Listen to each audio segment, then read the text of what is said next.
आज मुंबईत पुन्हा बिल्डर दिलेला आहे आणि परत मुंबई एकदा तुंबाखोरी झालेली आहे। तुमची जेव्हा सत्ता होती तेव्हा भाजपने तुमच्यावर आरोप करायचा किंवा शिंदे गटाने तुमच्यावर आरोप करायचा, आज परिस्थिती नेमकी उलट आहे। खरं म्हणजे भारतीय जनता पक्षाच्या मुंबईच्या कारभाराला आता मुंबईकरांनी खूप म्हणजे विटलेले आहेत। केवळ आणि केवळ पावसाळ्याच्या अगोदर नाले सफाईची जी कामं होती, ह्या कामामध्ये अदानीसारख्या ठेकेदारांनी नाले साफ करायचे ठेके घेतले आणि पूर्णपणे ते कचऱ्यातून पैसे उकळण्याचं काम केलं, बाकी काही केलेलं नाही आहे। आणि म्हणून मिठी रिव्हर असेल, वाकोला नाला असेल किंवा इतर मोठमोठे नाले हे सगळेच्या सगळे तुडुंब भरले होते आणि त्यामध्ये पाऊस आल्यानंतर आज मुंबईची जी दुरावस्था झालेली आहे, मुंबईची तुंबई झालेली आहे। आणि एवढंच नव्हे तर मॅनहोल उघडे ठेवून ज्या पद्धतीने काम करायचा प्रयत्न चालतो प्रत्यक्ष महापौराच्या दौऱ्याच्या वेळेलाच एक अधिकारी मॅनहोलमध्ये पडला, परवाच्या दिवशी 2 दिवसापूर्वी दुसरा एक पडला, आजपर्यंत 12 जण ह्या मॅनहोलमध्ये पडून मृत्युमुखी पडलेले आहेत। त्यामुळे भारतीय जनता पक्षाला मुंबईमध्ये काम करण्याचा नैतिक अधिकारच राहिलेला नाही। केवळ आणि केवळ आत्ताच्या मुंबईकरांची जी होत असलेली त्रेधा तिरपीट आहे, त्याला पूर्ण जबाबदारी भारतीय जनता पक्षाचा कारभार आहे मुंबईचा। झाडांमुळे देखील पडझड मोठ्या प्रमाणात होते का? शालेय बसवरती देखील झाड पडलं होतं, दादरच्या फुल मार्केट परिसरामध्ये देखील झाड पडलं, कारण जे सर्वेक्षण झालं झाडांचं हे कुठेतरी संशयास्पद वाटतंय का? कारण झाडांची पडझड होऊन मोठ्या प्रमाणात नुकसान होते। पावसाळ्याच्या पूर्वी सर्व झाडांच्या फांद्यांची छाटणी करणं किंवा कोसळणार म्हणजे पडण्याच्या स्थितीमध्ये असणाऱ्या झाडाला पूर्णपणे तोडणं ही जबाबदारी महापालिकेची असते।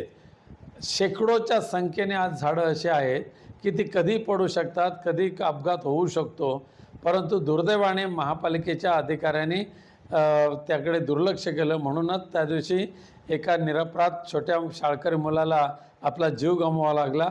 अनेक ठिकाणी असे प्रकार होतात। खुद्द आमच्या इमारतीमध्ये सुद्धा जे झाड पडले त्याची तक्रार गेल्या 1 वर्षापूर्वी केली होती, ते महापालिकेने अटेंड केली नाही। अखेर 4 दिवसापूर्वी ते झाड कोसळलं। सुदैवाने कोणतेही वित्तहानी किंवा जीवितहानी झाली नाही तिथे।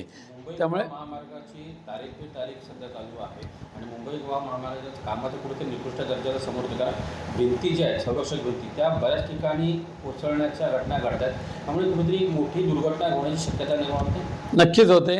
गेल्या महिन्यात मी पुन्हा एकदा 4 वेगवेगळ्या ठिकाणच्या तक्रारी लेखी स्वरूपात केलेल्या आहेत मुंबई गोवा राष्ट्रीय महामार्गाच्या संदर्भात, आणि परंतु अद्यापही दुर्दैवाने त्याच्यावर कोणतेही लक्ष दिलेलं नाही आहे। रायगड जिल्ह्यातील माणगाव ते इंदापूर हा तर मृत्यूचा सापळा पुन्हा एकदा बनलेला आहे आणि ज्या ठिकाणीसुद्धा रस्ते झालेले आहेत त्या रस्त्यांचीसुद्धा दुरावस्था भयानक आहे। पूल कोसळायला लागलेले आहेत, रस्ते खचायला लागलेले आहेत, पण मुंबई गोवा राष्ट्रीय महामार्ग हा म्हणजे बेवारस असलेला महामार्ग म्हणजे मुंबई गोवा राष्ट्रीय महामार्ग असं म्हटलं पाहिजे। एक वेळ माननीय नितीन गडकरी साहेब ह्या मुंबई गोवाचा उल्लेख करायचे, मृत्यूचा सापळा म्हणजे मुंबई गोवा राष्ट्रीय महामार्ग, पण त्यावेळेपेक्षाही आत्ता अधिक भयानकपणे हा मुंबई गोवा राष्ट्रीय महामार्ग वाहतुकीला धोकादायक झालेला आहे। याची संपूर्ण जबाबदारी केंद्र सरकारचीच आहे, माननीय नितीन गडकरींचीच आहे आणि त्याचबरोबर ह्या मुंबई गोवा राष्ट्रीय महामार्गाचं सुपरविजनचं जबाबदारी ज्या राज्य सरकारने स्वीकारलेली आहे त्या महाराष्ट्र राज्य सरकारची आहे। किशोरीताईंनी महानगरपालिकेमध्ये जाऊन अधिकाऱ्यांना जाब विचारला, त्याच्यामध्ये ऋतू तावडे यांनी त्यांच्यावर टीका केली, किशोरीताई रेकी करतात आमच्या कामकाजाचा आणि आमच्या अधिकाऱ्यांना का असं करत होतं, दोघांमध्ये खडाजंगी उडताना दिसते। पण महापौरताईचं सुद्धा ते जबाबदारी आहे। आमच्या किशोरीताईंना का जावं लागतं, तर तुमचा दुर्लक्ष होतोय म्हणून किशोरीताईंना जावं लागतं, आणि किशोरीताई गेल्या म्हणून जर तुमचा जळपाट होत असेल तर तुम्ही कुठेतरी कमी पडताय असा त्याचा अर्थ आहे। ज्या पद्धतीनं मॅनहोलमध्ये माणूस पडला त्यानंतर भाजपचे प्रदेशाध्यक्ष यांचा एक संवाद समोर आला, म्हणजे कुठेतरी उपासनात्मक म्हणजे हास्यविनोद करताना दिसते, गांभीर्यानं या ठिकाणी दिसले नाही भाजपचे मुंबई प्रदेशाध्यक्ष। दुर्दैव आहे ते मुंबईकरांचं, परंतु त्याचबरोबर उपमहापौर जे आहेत यांनीसुद्धा ज्या परखड तिखट भाषेमध्ये प्रतिक्रिया दिली ते सुद्धा कौतुकास्पद आहे। पण ज्या पद्धतीने भारतीय जनता पक्षाच्या प्रदेश अध्यक्षाने चेष्टा केलेली आहे आपल्या भाषणामधून, ती मुंबईकरांची ती केलेली चेष्टा आहे, महापालिकेची किंवा त्यांनी सभागृहाची ती नाही आहे. साठवणूक केली. हो, प्रदेशाध्यक्ष अमित साटम. उद्धव ठाकरेंच्या व्हिडिओग्राफी किंवा फोटोग्राफीविषयी नितेश राणेंनी देखील टीका केली आहे. कुठेतरी लग्नाच्या अरे नितेश राणेला काय ट्यूट्यू करण्यापलीकडे काय राहिलेलंच नाही शिल्लक. सिंधुदुर्गची अक्षरशः सस्य उलपट केलेली आहे. सिंधुदुर्ग म्हणजे ड्रग माफियांचा अड्डा झालेला आहे. सिंधुदुर्ग म्हणजे मटका किंगवाल्यांचा अड्डा झालेला आहे. आणि सिंधुदुर्ग म्हणजे मारामारी, हत्या, हिंसाचार यांनी तयार झालेला सिंधुदुर्ग आहे. त्यामुळे पोलीस प्रशासन पूर्णपणे अपयशी ठरलं आहे. आणि पोलीस प्रशासनाचा आधार म्हणून असलेले पालकमंत्री हे 1001% फेल्युअर झालेले आहेत. मुख्यमंत्री असं म्हणतात की अणुऊर्जा प्रकल्प इंडिपेंडन्स अजून ठिकाण ठरलेलं नाही. तरी त्या मुख्यमंत्र्यांनी देवगड तालुका, बारसू अशा पद्धतीची नावं आपल्या विधान भवनमधल्या स्टेटमेंटमध्ये केलेली आहेत. ठिकाण ठरलेलं म्हणजे देवगड तालुका तर ठरला ना, बारसूसुद्धा ठरलेलंच आहे. तिकडे पलीकडे रत्नागिरीला गावखडी हे सुद्धा ठरलेलंच आहे. हे नाही ठरलं म्हणून सांगा ना, एकही गाव आम्ही करणार नाही. म्हणजे गाव ठरलं नाही असं सांगण्यापेक्षा आम्ही कोणत्या परिस्थितीमध्ये अणुऊर्जासारखे घातक प्रकल्प आम्ही कोकणात आणणार नाही अशा पद्धतीची घोषणा मुख्यमंत्री महोदयांनी करावी. तुमच्याकडून सतत या प्रकल्पाने कुठलाही प्रकल्प आला की विरोध होतो, केवळ तुमच्या पक्षाकडून नाही, कोणताही प्रकल्प नाही. कोकणच्या विनाशाला कारणीभूत ठरणारे जे जे प्रकल्प येत आहेत त्या सर्व प्रकल्पांना आम्ही विरोध करणार म्हणजे करणारच. जैतापूरचा अणुऊर्जा प्रकल्प 1000 एकर जमीन हडप करून ठेवली, होऊ शकला नाही तिथे. त्यानंतर आलेला रिफायनरीसारखी घातक प्रकल्प कोकणाला परवडणारा नाही आहे. आता पुन्हा एकदा बारसूमध्ये अणुऊर्जा करायचं ठरवत आहेत. देवगडमध्ये मुणग्या आणि हिंदळ्याला अणुऊर्जा करायचं ठरवत आहेत. एक पाहिलं तर हे जे अणुऊर्जाचे प्रकल्प तुम्ही कोकणामध्येच का आणता? इतर कोणते प्रकल्प नाहीत का? मी खासदार असताना मी इथे टेक्स्टाईल पार्क आणा अशा पद्धतीची मागणी केली होती. पेपर मिल आणा ही मागणी आमच्या आनंद गीते साहेबांनी केली होती. पण सोलर पार्क या अणुऊर्जा जैतापूरच्या मोकळ्या जागेत सोलर पार्क उभा करा ही मागणी आम्ही केली होती. प्रधानमंत्री स्वदेश दर्शन योजना ही कोकणामध्ये तुम्ही लागू करा ही मागणी आम्ही केली होती. आणि त्यावेळेला जवळजवळ 190 करोड रुपये त्याच्यासाठी पहिल्या आणि दुसऱ्या टप्प्यात मंजुरी झाली होती. त्याचा अजिबात एक नवीन पैसा खर्च झाला नाही. म्हणजे जे कोकणला पूरक आहेत त्या योजना आणायच्या नाहीत आणि कोकणचा विनाश करेल अशा जर प्रकल्प आणत असतील तर आम्हाला विरोध करण्याशिवाय पर्याय नाही. खासदार नारायण राणे साहेब असं म्हणतात की जोडून काढू. ते नारायण राणेंची स्टाईल झाली. दुर्दैवाने खासदार झाले, मंत्री झाले तरीसुद्धा त्यांची जी हऱ्यानाराय वृत्ती जी आहे ती गेलेली नाही हे त्याच्यातून दिसून येते. आणि राणे स्टाईलने उत्तर देण्याचे दिवस गेले. आता आम्ही सुद्धा काय मेलेल्या आईचं दूध प्यालेलं नाही आहे. सचिन अहिर यांच्या पक्षप्रवेशानंतर, शिंदेच्या पक्षप्रवेशानंतर कुठेतरी सत्ताधारी मंत्र्यांकडनं सचिन आला आता बाकी टीम पण येईल असे देखील होत आहे. दुर्दैवाने त्यांना अद्यापही लोकांना विकत घ्यावं लागतंय. स्वतःच्या पक्षाच्या विचाराचे लोकप्रतिनिधी निवडून आणण्याची हिंमत ह्या लोकांमध्ये, सत्ताधारी पक्षाच्या लोकांमध्ये नाही. म्हणून दुसऱ्याचे आमदार खासदार करोडो रुपये देऊन त्यांना विकत घेऊन आपला पक्ष वाढवण्याचा प्रयत्न करतात. ही लोकशाहीचं दुर्दैव आहे. उद्याचं आंदोलन खूप महत्त्वाचं आहे.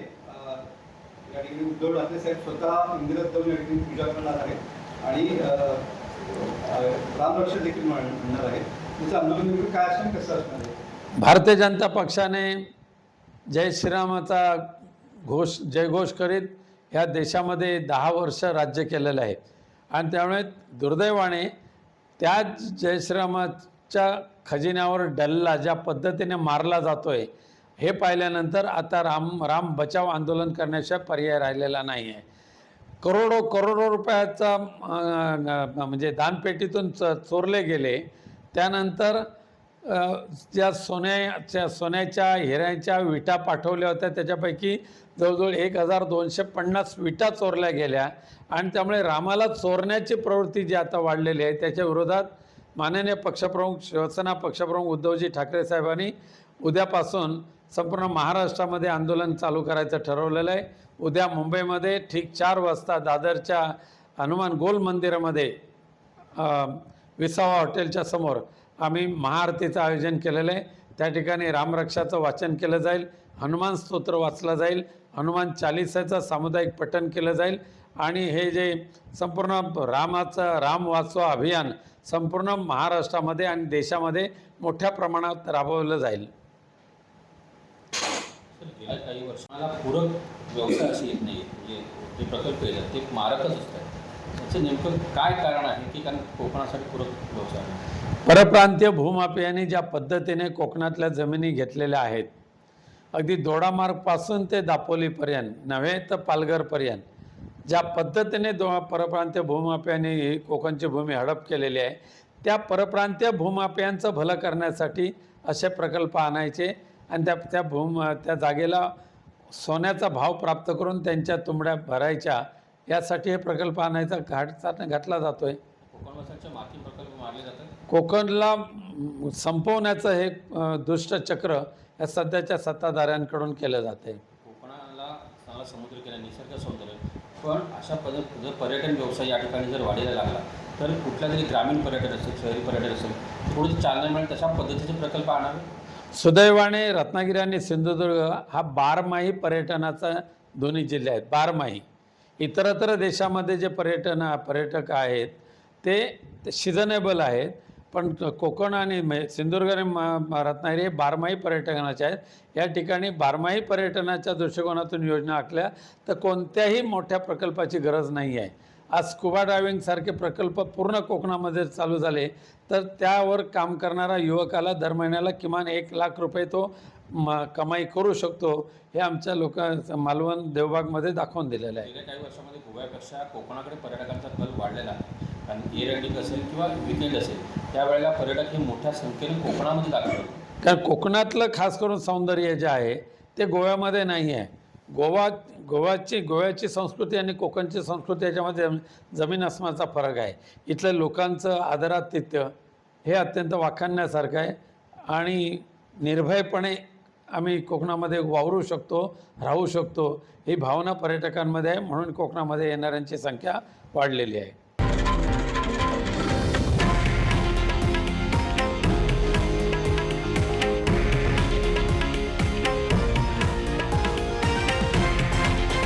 हे आहे देशातील नंबर 1 न्यूज नेटवर्क आणि आपण पाहत आहात TV9 मराठी, एकमेव.